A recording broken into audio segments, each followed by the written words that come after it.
Lerarin beangkat in der SMA Negeri 2 Karawahi, liebe Freunde. The Honorable Supervisory Coordinator SMA SMK Alor Dijeci, the Honorable the Headmaster of SMA Negeri 2 Karawahi, Mrs. Esther Okta, teachers and my beloved friends. Yang terhormat Bapak Korwas SMA SMK Kabupaten Alor, yang kami hormati Ibu Kepala Sekolah SMA Negeri 2 Karawahi, Kepala Lingkungan 1, Bapak Ibu Guru Pembina Usaha, singkatnya hadirin dan teman-teman yang kami banggakan.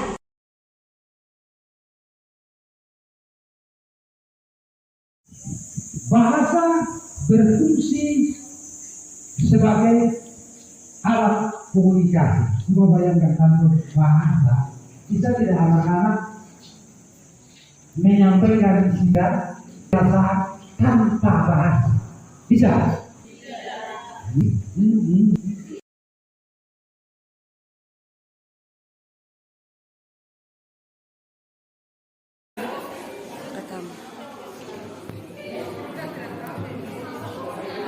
Frau Hölle, es war einmal eine Witwe mit 2 Töchtern. Eine war schön fleißig, die andere hässlich und faul. Die Witwe hatte die hässliche Tochter viel lieber, weil sie ihre hässliche Tochter war. Sie bekam alles von ihrer Mutter und die Tochter bekam nicht und musste nur arbeiten. Das arme Mädchen musste jeden Tag so viel spinnen, bis ihre Kinder blutig waren.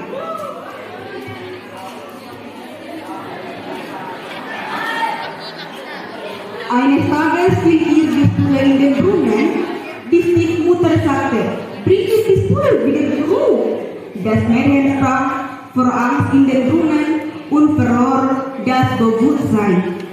Als sie aufwachte, war sie auf einer großen Wiese.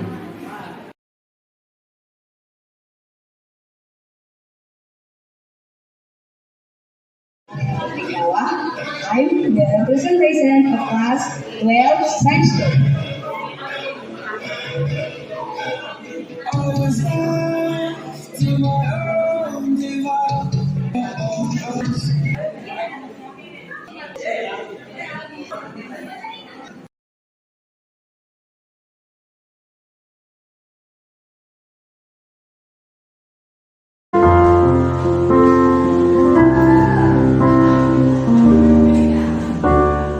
Berpijak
membuat pelajar Indonesia mengikuti nilai-nilai luhur Pancasila.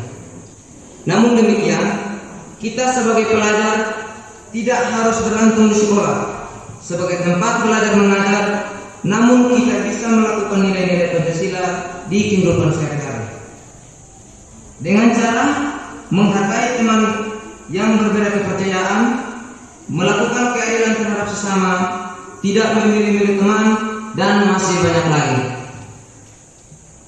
Kesimpulan yang bisa kita ambil adalah untuk mewujudkan profil pelajar Pancasila tidak harus di sekolah, tetapi bisa kita lakukan dalam kehidupan sehari-hari. Demikian pidato singkat saya. Atas perhatian saya ucapkan terima kasih. Assalamualaikum warahmatullahi wabarakatuh. Shalom, Om Swastiastu, Namo Buddhaya, salam kebajikan, salam Pancasila.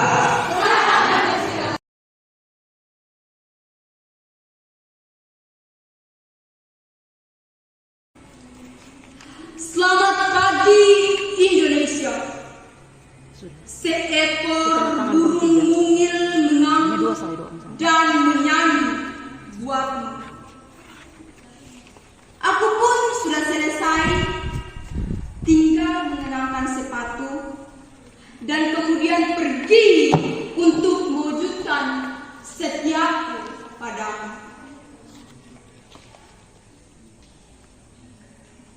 Dalam kerja yang sederhana, bibirku tak biasa mengucapkan kata-kata yang sukar dan tanganku terlalu kurus untuk mengacu terkepal.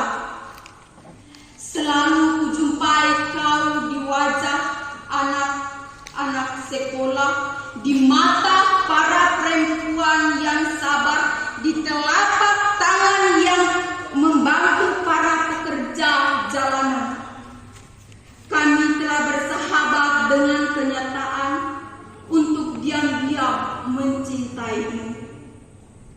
Pada suatu hari, tentu kukerjakan sesuatu agar tak sia-sia kau melahirkanku. Seekor ayam jantan menegak dan menjeritkan salam padamu. Kubayangkan sehelai bendera berkibar di sayapnya. Aku pun pergi bekerja, menaklukkan kejenuhan, merubuhkan kesangsian, dan menyusun batu demi batu ketabahan benteng kemerdekaan pada setiap matahari terbit.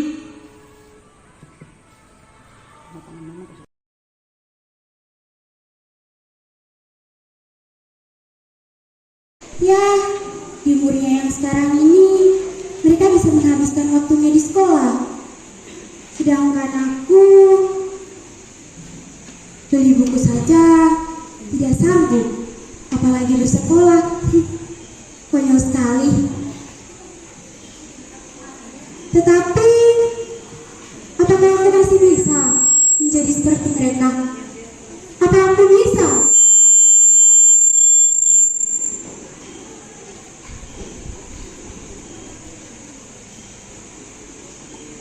Inikah diriku? Sudah hampir umur 16 tahun, namun masih dalam keadaan miris seperti ini. Dengan baju yang tidak karuan, wajah yang kusam, dan bau badan yang tidak satu orang pun mau berteman dan mendekatiku. Seharusnya di umurku yang sekarang ini, aku berpakaian putih, memakai rok berwarna abu-abu, memakai sebuah tas, dan tentunya menggunakan sepatu yang bagus. Sudah tidak bisa bersekolah, ditinggali pun pergi. Dan sekarang nasibku hanya sebagai seorang pemulung. Apakah tidak ada orang di luar sana yang memperdulikan kehidupanmu yang miris seperti ini? Mengapa mereka hanya memperdulikan kehidupannya sendiri? Bahkan tak banyak orang yang mencaci makiku dengan kata-kata yang kasar dan mengatakan bahwa aku adalah serta masyarakat saja. Mengapa? Mengapa dunia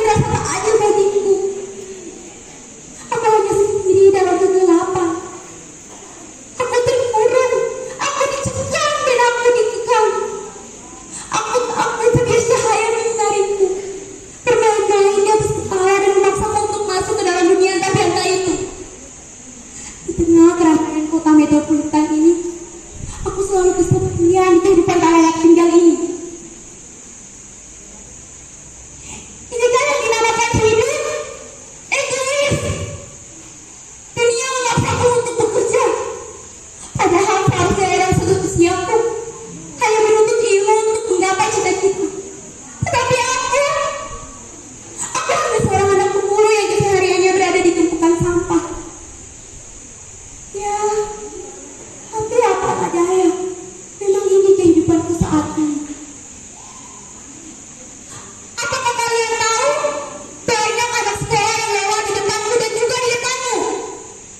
Yang seharusnya jam seperti ini di sekolah, mereka hanya berjalan-jalan. Bukankah mereka seharusnya berada di saat seperti ini menuntut ilmu di gedung besar itu? Namun, mengapa mereka hanya berjalan-jalan, tertawa, seakan tidak memiliki beban?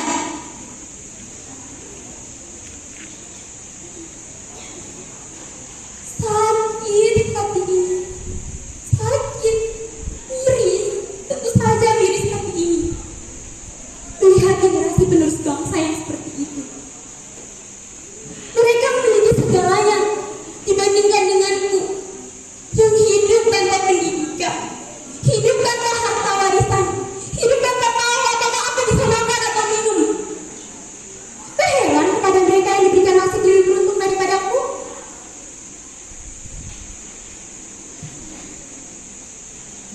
Kadang aku berpikir, bagaimana tidak banyak laki-laki rakyat yang meraung berjanji tak pasti. Korupsi di mana-mana. Ya, memang sudah sepantasnya itu terjadi. Mengingat banyak anak bangsa yang moralnya merosot. Terakhir, ayahku pernah berkata kepadaku, "Nak, sekarang kamu sudah menginjak dunia baru, dunia para remaja. Akan ada banyak hal di mana kamu akan menentukan masa depan. Walaupun kamu tidak bisa bersekolah dan bergaul dengan anak-anak remaja yang lain, tetapi jika hati dan sifatmu tulus, kamu pasti bisa meraihnya, Nak." Lalu aku menjawabnya,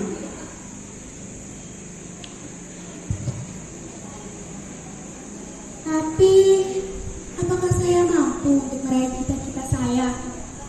Apa ayah yakin aku bisa mencapai cita-citaku hanya dengan bermodal hati yang tulus saja?"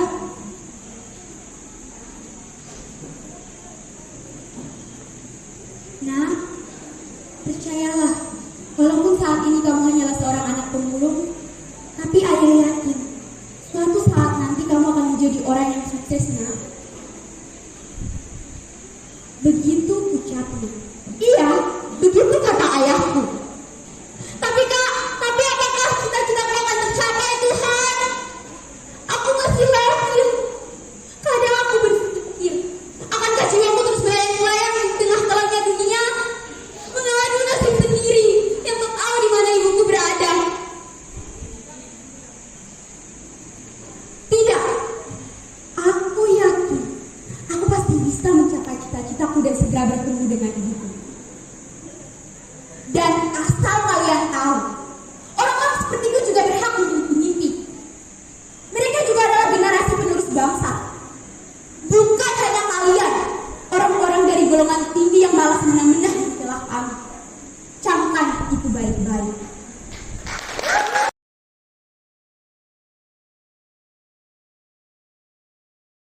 Dan berperan sebagai perpanjangan fungsi dari perpustakaan, di mana salah satu fungsi perpustakaan yaitu sebagai tempat literasi atau membaca.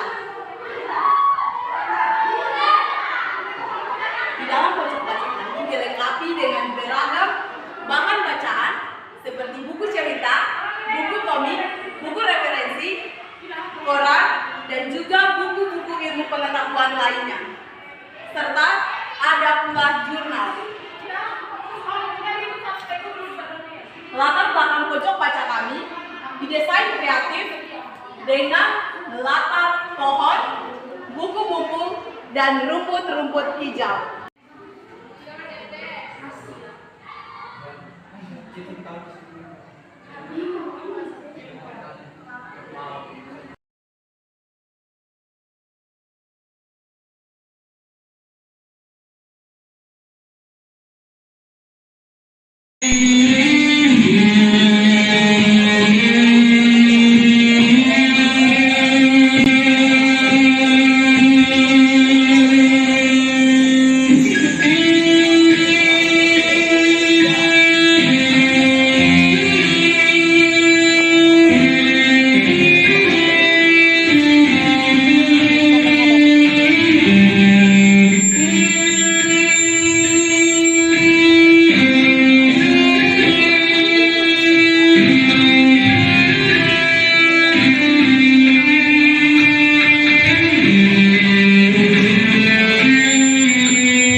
Manfaatkan waktu yang terbentang, jangan lewatkan setiap peluang.